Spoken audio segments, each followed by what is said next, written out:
থেকে বন্ধই হয়েছে না।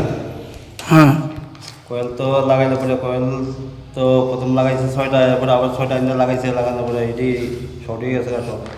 ওখানে আবার নতুন করে আবার চুলা টুলা ঠিক করবো, চুলা ভেঙে গেছে গা। চলতেই তো পেলাম না। 31/5 থেকে স্টার্ট হয়েছে, 17/7/25 পর্যন্ত চলছে। লাগানো হয়েছে প্রথম 6টা লাগানো হয়েছে, প্রথম 6টা গেছিল, পরে 6টা লাগাইছে, পরে বাকি 6টা গেছে গা। বাকি 6টা যখন আবার 6টা লাগাইছে, এখন চুলার ভিতরে একটু ভেঙে গেছে গা। ভাঙাটা এটা ল্যাপটপ দিব, দিলে পরে তারপরে এটা আবার চালু দিব আর কি। কবে নাগাদ ঠিক ঠিক দিব? যা আনুমানিক ধর না আরও 15 দিন। ফুলা খুলবো, এটা ফুলাটা ভাঙবো তো, ফুলাটা ভাঙিয়ে সেটা আবার নতুন করে মাটিতে দিতে হবে। চুলিটা চালু হওয়ার পর এই ভালোই চলছিল, কিন্তু এই মাঝখানে এই ওভারলোডে মোস্ট প্রবলি যতটুকু শুনলাম, আর প্লাস এই ওভারলোডেই কিছু কয়েল পুড়ে গেছিলো কি। তো যথারীতি আমরা অফিসের তরফ থেকে এটা টেন্ডার কল করলাম, করার পর আমরা কিছু কয়েলও কিনলাম।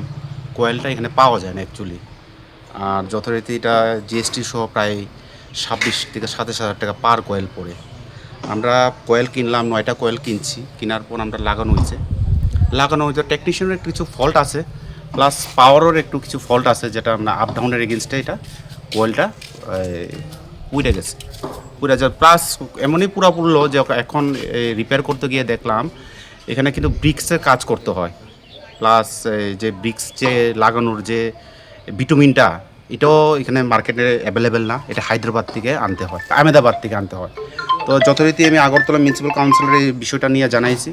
জানানোর পর আমরা যৌথভাবে আগরতলা মিউনিসিপ্যাল কাউন্সিলরে জানানোর পর তারা ইনিশিয়েটিভ নিল এই কীভাবে আনা যায়। সেই পদ্ধতিতে আমরা আবার টেন্ডারের মাধ্যমেই আমরা ইনিশিয়েটিভ নিলাম। আর যথারীতি আশা করি যে পূজার পরের ভিতরে এটা চালু হয়ে যাবো এটা।